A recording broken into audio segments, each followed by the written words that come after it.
In sculpting mode, select the mask brush. Like alpha textures, this works best if you have a lot of geometry. Change the radius by pressing F and draw some masks.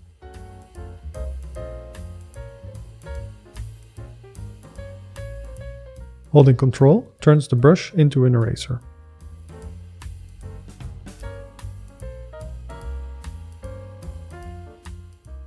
Press Ctrl I to invert the mask. Using the inflate brush, you can now raise the unmasked parts. To use the smooth brush, hold Shift.